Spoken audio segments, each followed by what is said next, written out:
Sattenapalli PS లో విచారణకు మాజీ మంత్రులు విడుదల రజనీ, అంబటి రాంబాబు హాజరయ్యారు. పోలీసులు అడిగిన అన్ని ప్రశ్నలకు సమాధానాలు చెప్పామని అంబటి రాంబాబు అన్నారు. చంద్రబాబు, లోకేష్ పనిగట్టుకొని తమపై కేసులు పెట్టిస్తున్నారని కూడా అంబటి రాంబాబు ఆరోపించారు. జగన్ పర్యటనకు జన సమీకరణ చేశామని కేసులు పెట్టారని, తాము జన సమీకరణ చేయలేదని విడుదల రజనీ అన్నారు. పోలీసులను అడ్డుపెట్టుకొని ఇబ్బంది పెట్టాలని చూస్తున్నారని కూడా మండిపడ్డారు. రెడ్ బుక్ ప్రకారమే రాష్ట్రంలో పాలన చేస్తున్నారన్నారు. 4వ తారీఖు మా నాయకుడు జగన్మోహన్ రెడ్డి గారు పల్నాడు జిల్లా సత్తెనపల్లి నియోజకవర్గం రెంటపల్లె గ్రామానికి నాగమల్లేశ్వరరావు చనిపోయి మరి సంవత్సరం అయింది. ఆ కుటుంబాన్ని పరామర్శిద్దామని చెప్పేసి, ఆ కుటుంబానికి భరోసానిద్దామని చెప్పి మరి రెంటపాళ్ళకి మా నాయకుడు జగన్మోహన్ రెడ్డి గారు పర్యటించడం జరిగింది. ఆ పర్యటనకు మేమంతా జన సమీకరణ చేశామని, దానికి మాకు నోటీసులు ఇచ్చి విచారణకు హాజరవ్వాలని చెప్పి సత్తెనపల్లి టౌన్ స్టేషన్ నుంచి అలాగే రూరల్ స్టేషన్ నుంచి నాకు మొన్న నోటీసులు సర్వ్ చేయడం జరిగింది. ఆ విచారణకు మరి ఈరోజు నేను ఇక్కడ హాజరు కావడం జరిగింది. రాంబాబు గారు కూడా ఇక్కడ రావటం జరిగింది. మరి ఈరోజు ఆ విచారణకు సంబంధించి మీరు జగన్మోహన్ రెడ్డి గారు జిల్లా పర్యటనకు వస్తున్నారు, సత్తెనపల్లికి వచ్చారు, రెంటపాళ్లకు మీరు కూడా జన సమీకరణ చేశారా అని చెప్పి మరి ఈ రోజున ఇక్కడ విచారణలో నన్ను అడగడం జరిగింది. నేను ఎటువంటి జన సమీకరణ చేయలేదు అని చెప్పి నేను విచారణలో స్పష్టం చేయడం జరిగింది. అలాగే ఇక్కడ మీరేమన్నా ఏర్పాట్లకు సంబంధించి డీజేలు అవి ఏమన్నా ఏర్పాటు చేశారు మీరు అని చెప్పేసి దాంట్లో వాళ్ళు అడగడం జరిగింది. ఇవన్నీ నేను ఏమి ఏర్పాటు చేయలేదండి.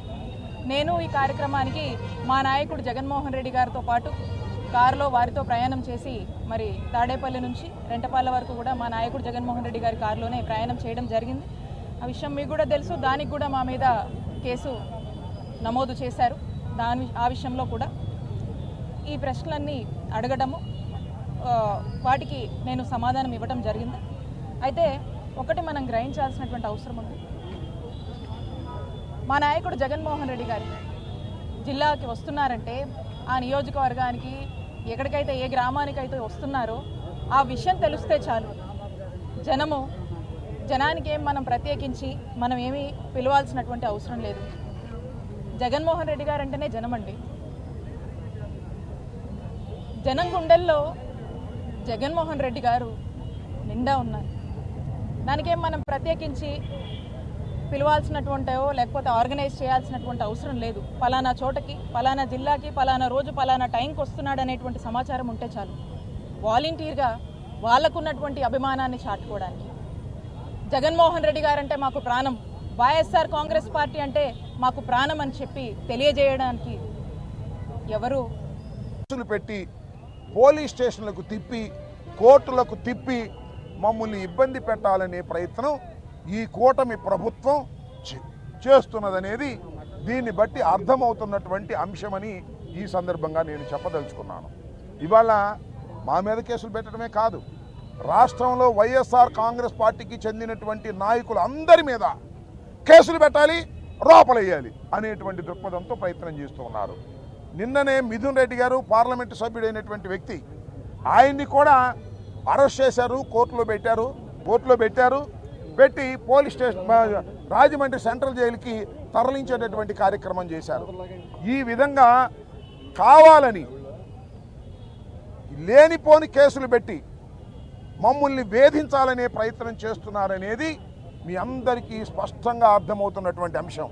కాబట్టి మీ అందరికీ మనవి చేసేది ఏమిటంటే, ప్రజలు అర్థం చేసుకోండి, ఏ విధంగా ఈ పరిపాలన సాగుతూ ఉన్నదో అర్థం చేసుకోవాల్సినటువంటి అవసరం ఉన్నది. ఇక్కడ మేము పరిపాలన చేశాం, మంత్రులుగా చేశాం, మీ అందరికీ గుర్తుండే ఉంటుంది. సంవత్సరం క్రితం దాకా ఇక్కడ మంత్రిగా వ్యవహరించాను. ఇవాళ సత్తెనపల్లిలో రాజకీయం ఎలా ఉందో నేను ప్రత్యేకంగా మీకు చెప్పాల్సిన అవసరం లేదు. ఇవాళ ఎవరండి ఇక్కడ శాసనసభ్యులు?